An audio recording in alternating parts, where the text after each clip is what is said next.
Halo teman-teman, Assalamualaikum warahmatullahi wabarakatuh. Salam, salam Om Swastiastu, salam budaya, salam kebajikan.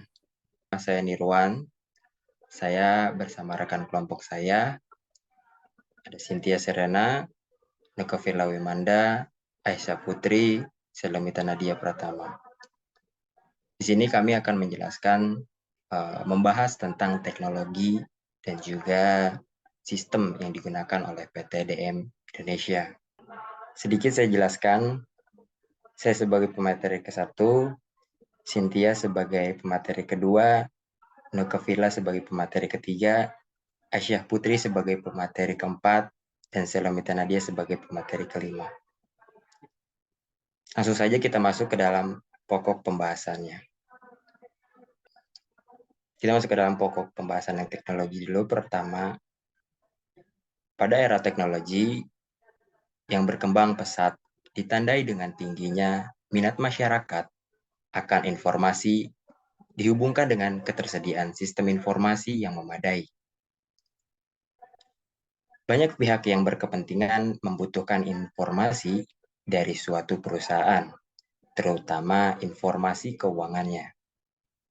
Maka dengan ini kita membutuhkan sistem informasi akuntansi yang merupakan sistem yang sangat penting dalam suatu organisasi karena bertanggung jawab untuk mengumpulkan dan mengelola data transaksi menjadi informasi akuntansi yang berguna bagi pemakai internal dan juga eksternal menurut Hastusti 2023.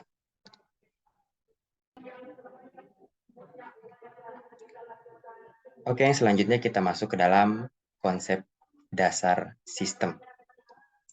Yang pertama, sistem adalah kumpulan dari dua ataupun lebih komponen yang saling bekerja dan berhubungan untuk mencapai tujuan tertentu. Yang kedua, suatu sistem dapat diartikan sebagai suatu kumpulan atau himpunan dari unsur, komponen, atau variabel yang terorganisir, saling berinteraksi, saling bergantung satu sama lain, dan terpadu.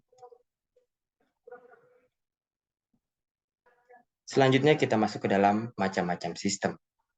Ada berbagai macam sistem, diantaranya sistem perbankan, sistem akuntansi, sistem inventory, sistem persediaan, sistem pemasaran, sistem pendidikan, sistem perangkat lunak, sistem tata surya, sistem teknologi, dan masih banyak yang lainnya.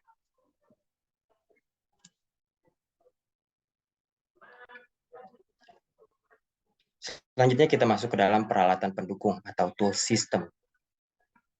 Yang pertama ada hardware, yang kedua ada software, dan yang ketiga ada UML. Alat yang digunakan untuk menggambarkan bentuk logika model dari suatu sistem dengan menggunakan simbol, lambang, diagram yang menunjukkan secara tepat arti dan fungsinya.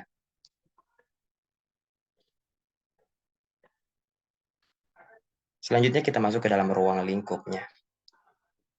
Agar pembahasan tetap fokus, maka presentasi ini memiliki ruang lingkup seputar kegiatan pada PTDM Indonesia yang ada pada sistem SISMART.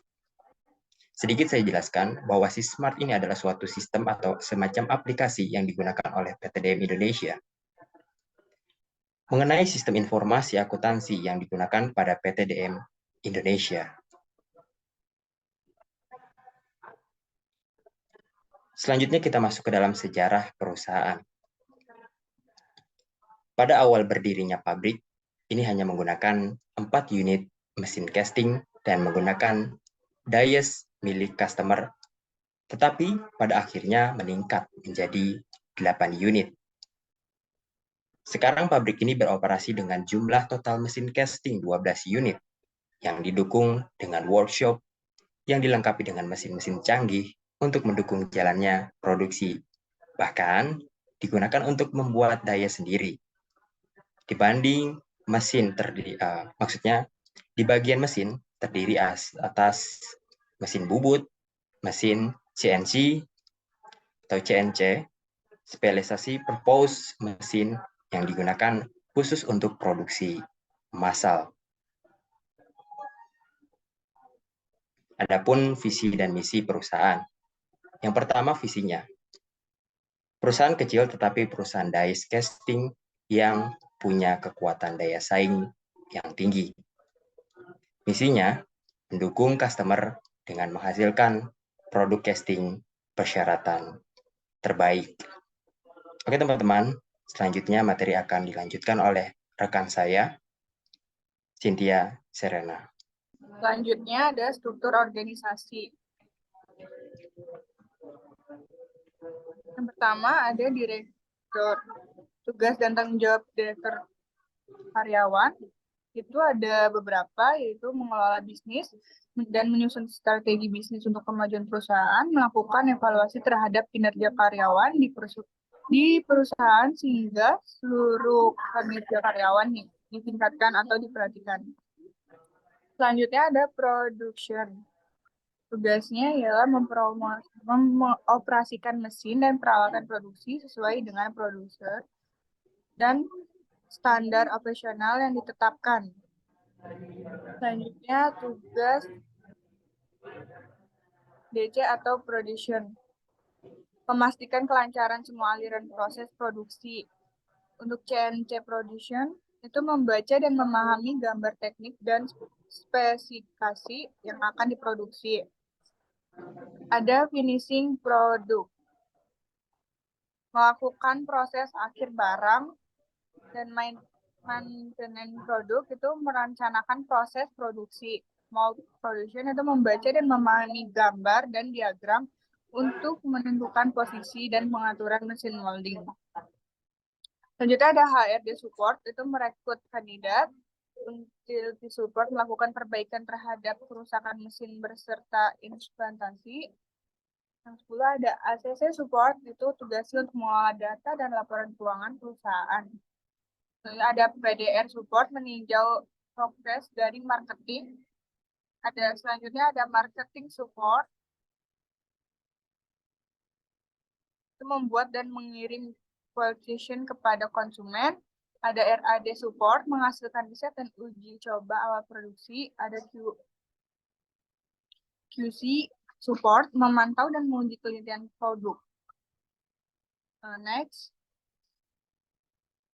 Ada proses bisnis sistem berjalan. PT DM Indonesia adalah perusahaan manufaktur yang bergerak di bidang di casting, aluminium casting, dan machining yang memproduksi spare part otomotif dan elektronik. Dalam kegiatan produksi, PT DM Indonesia menerima pesanan custom part dari customer.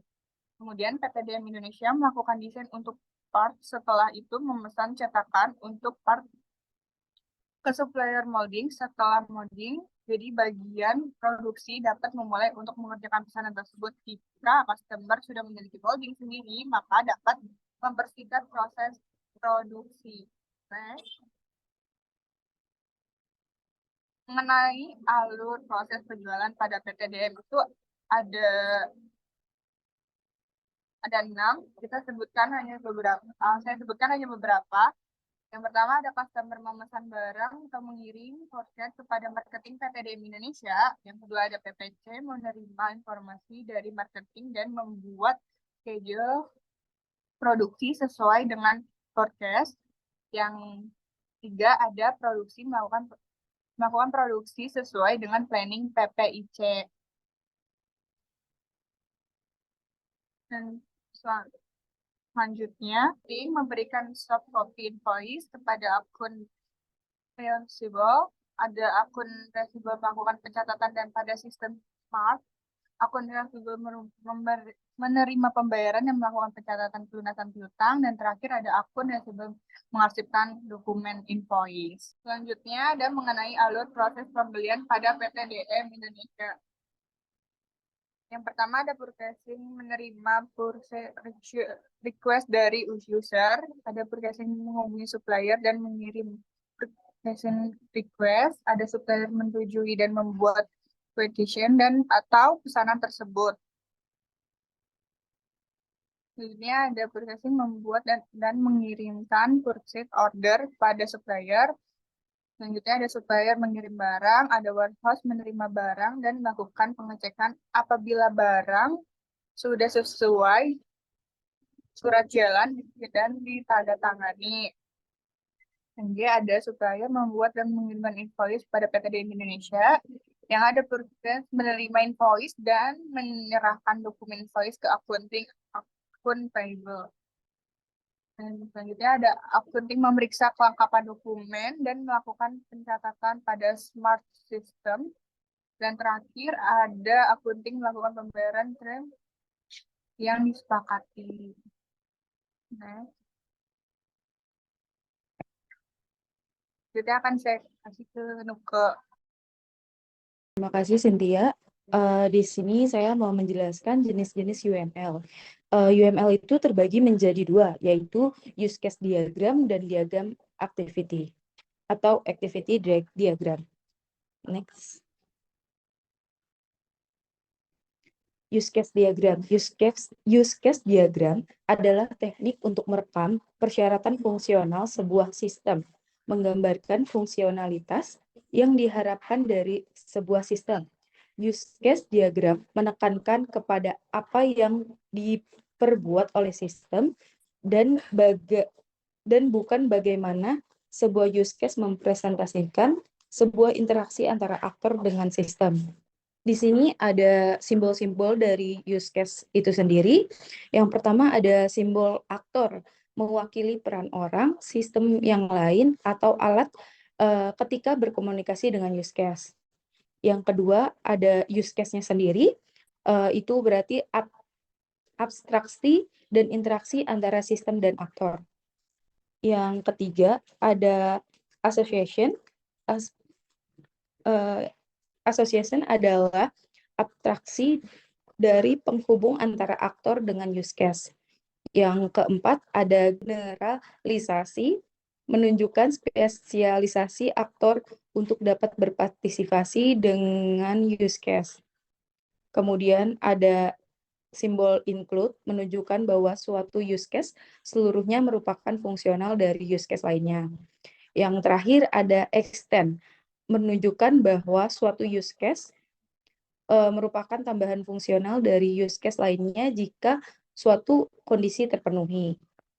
Next.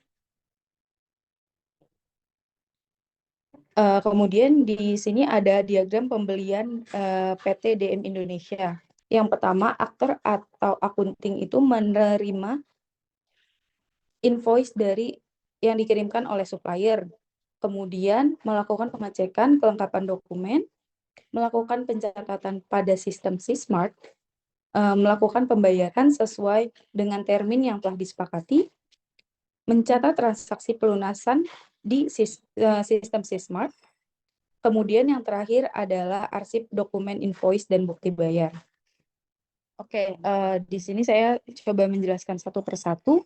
Yang mengenai nomor satu, use case bisnisnya adalah supplier tukar invoice dengan supplier sebagai aktornya, menjelaskan tentang supplier mengirimkan invoice penagihan kepada si customer atau PT DM Indonesia. Yang kedua, penerimaan invoice dengan aktor purchasing, menerima invoice dan diserahkan ke admin accounting.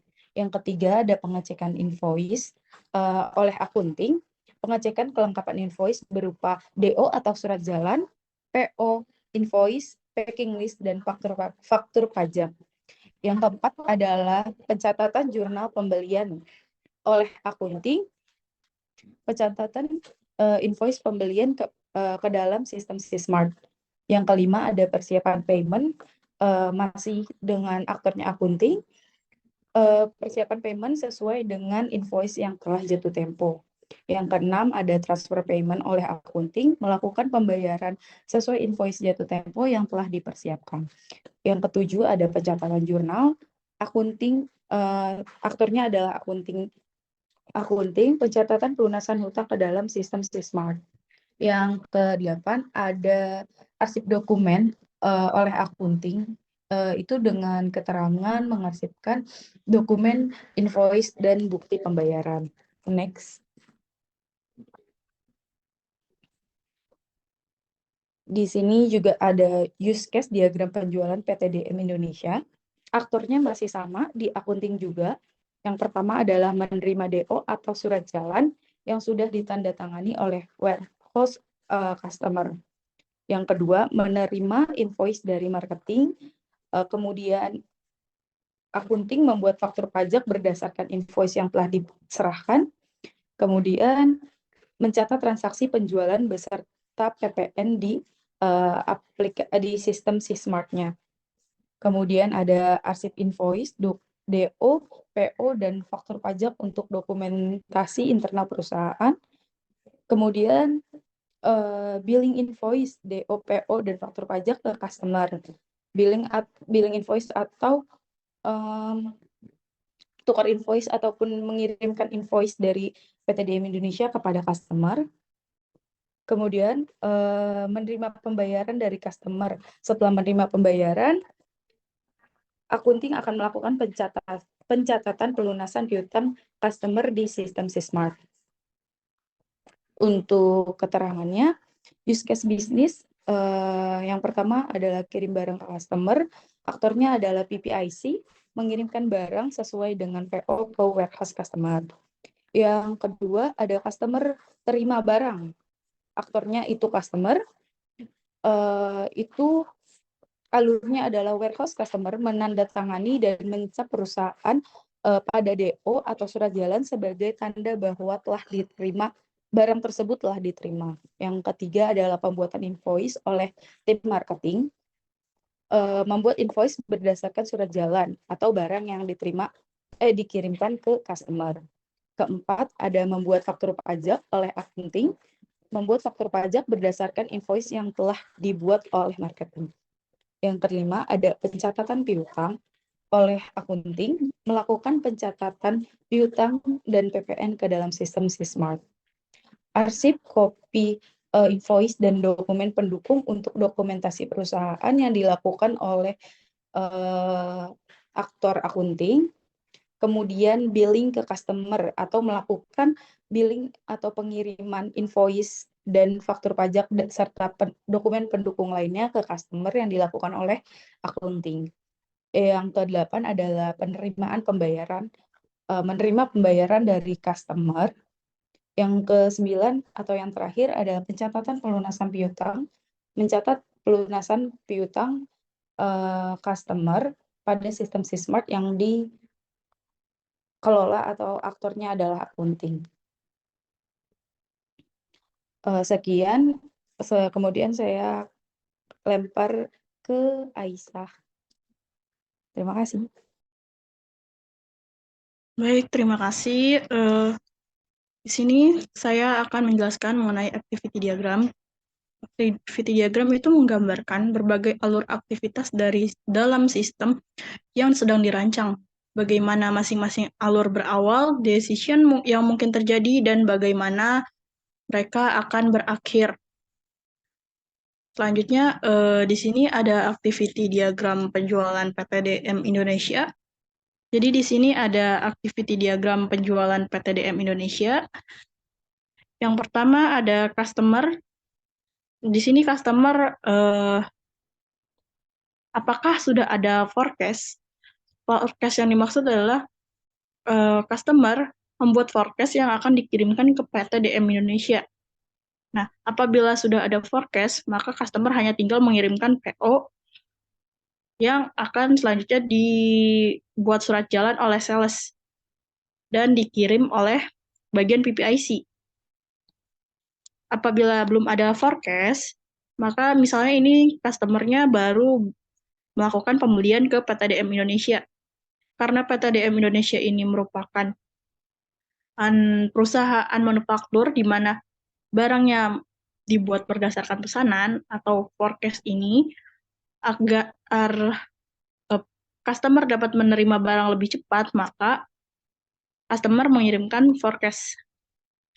Di sini setelah customer membuat forecast, selanjutnya diterima oleh bagian sales. Di sales, di data, kemudian dikirimkan ke bagian PPIC. Kemudian PPIC akan membuat schedule produksi sesuai dengan permintaan forecast dari customer.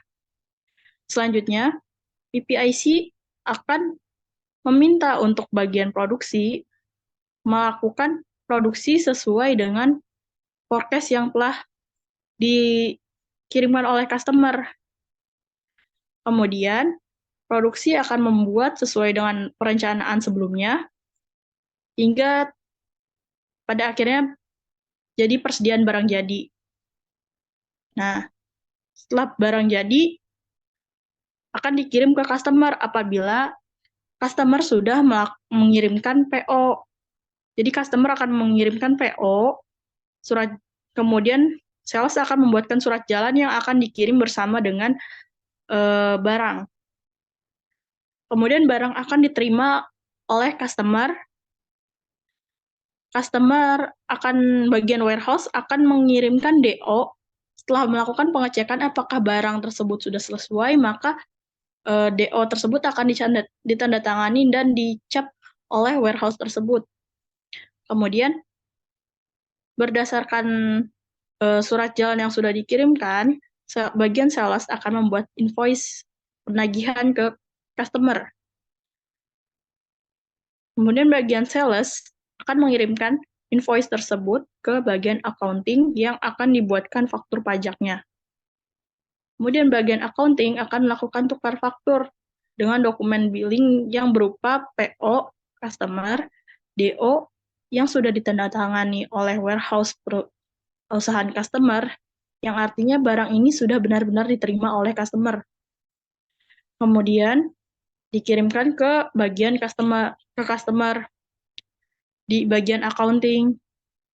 Nah, kemudian bagian accounting akan melakukan pembayaran sesuai dengan term yang telah disepakati sebelumnya.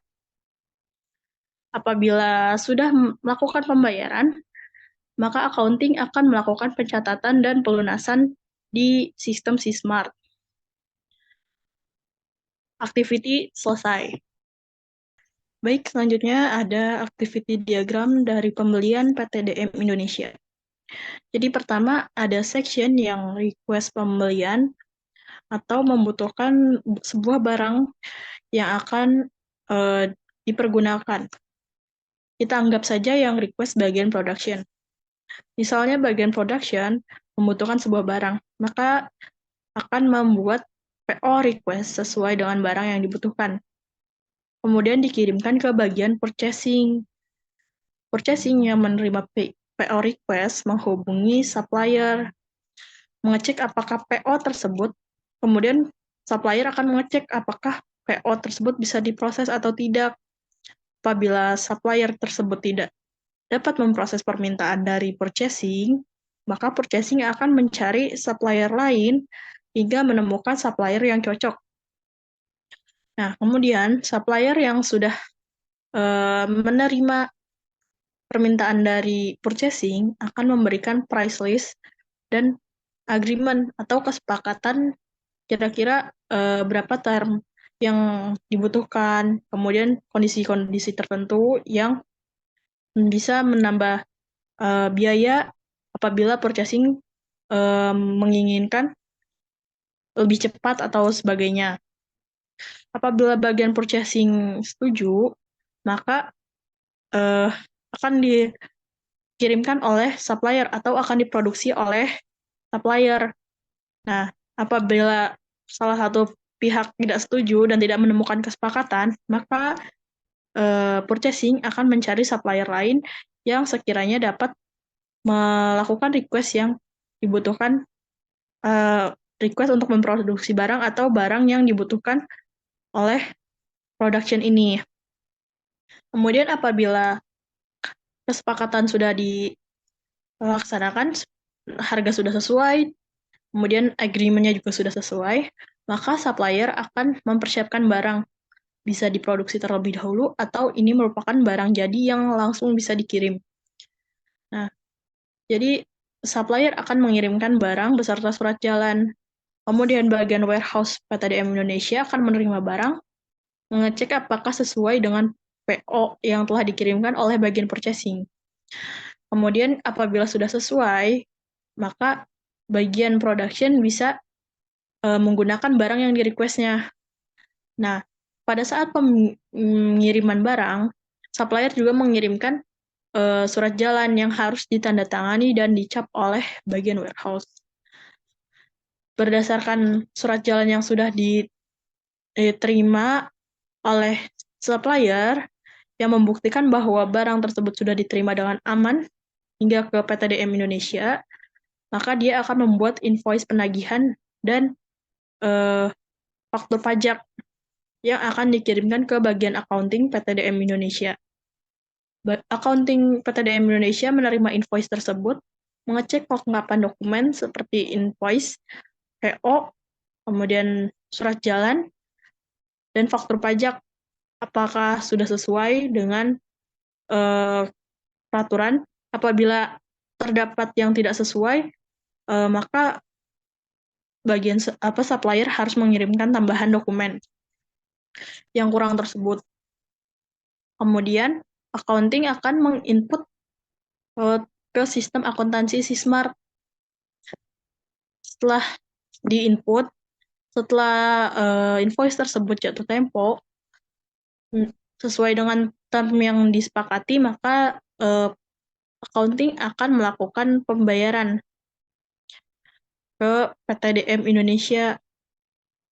Nah, setelah itu dia harus melakukan pencatatan dari pelunasan utang tersebut di Sismart.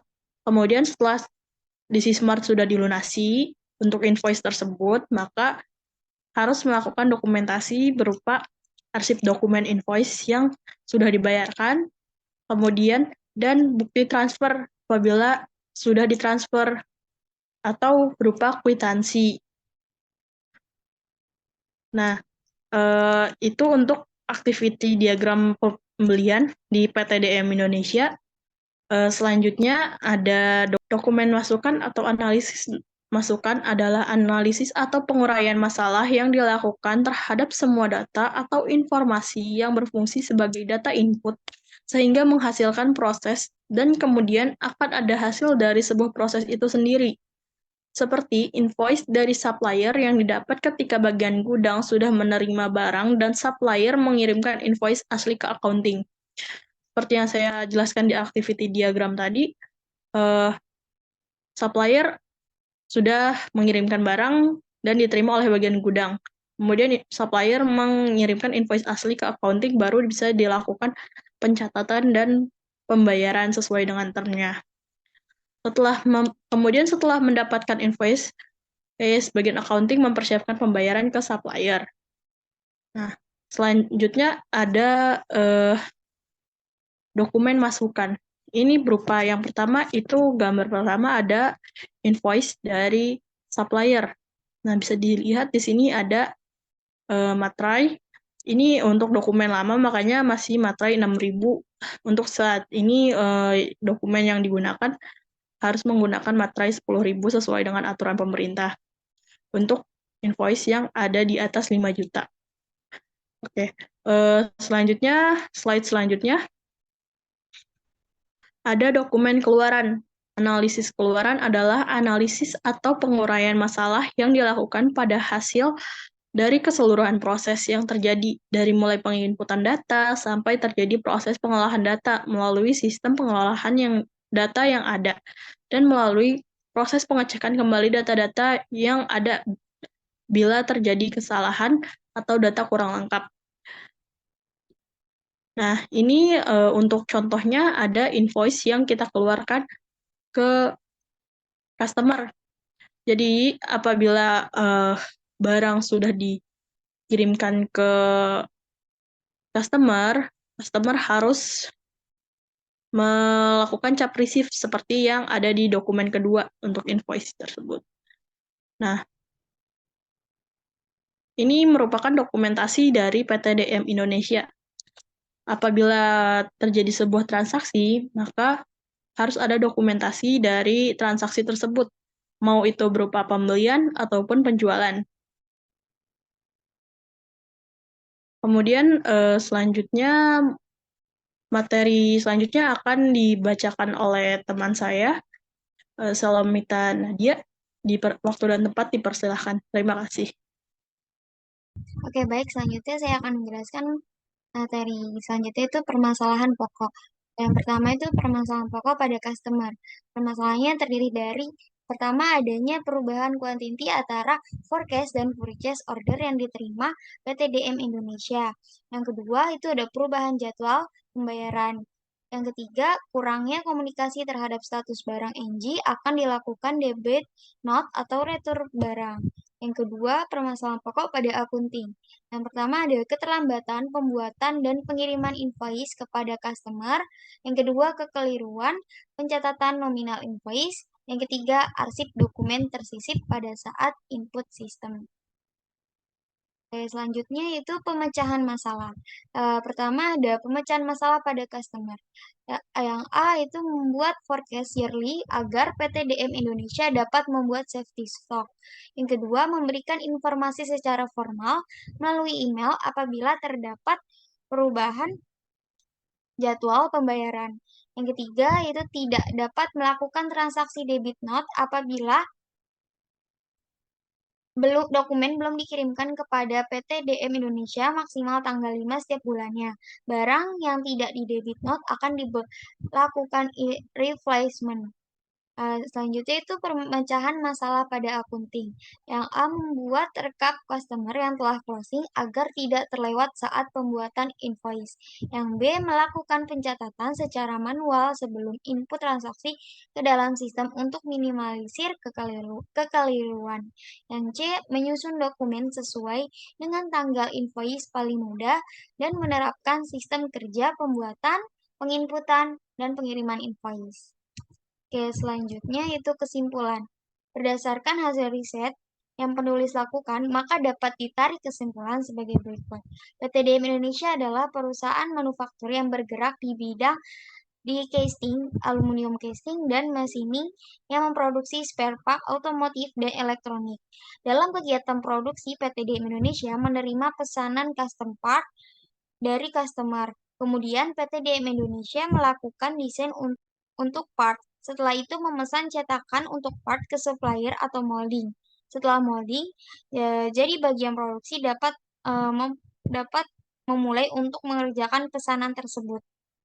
Jika customer sudah memiliki molding sendiri, maka dapat mempersingkat proses produksi.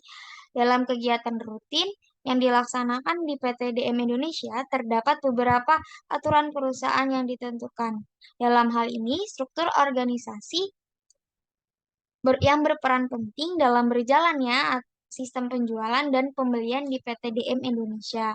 Berdasarkan hasil penelitian terhadap sistem akuntansi PT DM Indonesia menunjukkan bahwa PT DM Indonesia telah mencoba memaksimalkan sistem C-Smart pada kegiatan akuntansi perusahaan sesuai dengan kebutuhan dan secara fungsional dapat mengeluarkan hasil yang sesuai diharapkan dan diharapkan dapat meningkatkan kinerja pegawai dan efisiensi waktu.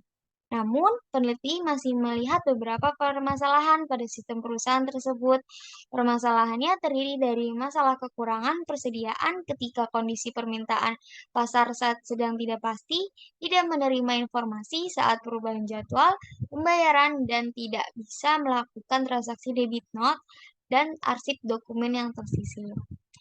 Selanjutnya, saran. Adapun saran terhadap sistem yang telah dibuat adalah sebagai berikut. Pada sistem ini masih terdapat beberapa kelemahan. Oleh karena itu, disarankan untuk mengembangkan sistem ini untuk mempermudah dalam pencatatan akuntansi dan pada tampilan program yang masih sederhana, perlu adanya perbaikan agar tampilannya menjadi lebih menarik. Kemudian berikut adalah daftar pustaka yang kami gunakan dalam proyek. Dan selanjutnya itu ucapan terima kasih. Pada kesempatan ini tidak lupa kami ucapkan banyak terima kasih atas selesainya proyek ini kepada yang terhormat Profesor Dr. Andes Insinyur Muhammad Wahyudi, Eskom, Mkom, MPD, IPU, ASN, yang selaku Rektor Universitas Bina Sarana Informatika, Kemudian Ibu Dia Puspitasari Eskom Mkom selaku Wakil Rektor 1 Bidang Akademik Universitas Bina Informatika. Kemudian Bapak Samsul Bahri MMMkom selaku Ketua Program Studi Akuntansi. Kemudian Ibu Indah Puspitorini Mkom selaku dosen mata kuliah Sistem Informasi Akuntansi yang sudah meluangkan waktu, tenaga, dan pikiran untuk membantu kami dalam menyelesaikan penelitian kami. Selanjutnya saya kembalikan kepada moderator kami, Nirwan. Oke, baik. Terima kasih untuk rekan-rekan yang sudah mau membantu dalam proses pembuatan proyek. Dan pada kata-kata lagi, karena sudah selesai dalam pembahasan materi di sini tentang teknologi dan juga sistem yang digunakan oleh PT DM Indonesia, kami ucapkan bila ada kesalahan, mohon dibukakan pintu maaf. Sekian dari kami. Wabillahi taufiq wal hidayah. Wassalamualaikum warahmatullahi wabarakatuh.